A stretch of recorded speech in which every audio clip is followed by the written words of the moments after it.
Surat At-Tariq, chapter of the Meteor.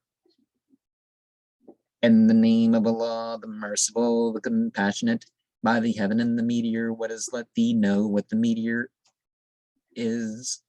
The piercing star over every soul is assuredly a watcher, and let man look from what he was created. He was created from water dripping, which will come forth from between the loins and the ribs. Verily he hath power to bring him back on the day when the secrets will be tried, and he will have neither strength nor helper. By the heaven which returns, by the earth which splits, verily it is a saying distinct, it is no frivolity. Lo, thee devise a stratagem, and I devise a stratagem, so respite the unbelievers and give them respite a little. And meteor, I can't think of anybody who's rendered it that.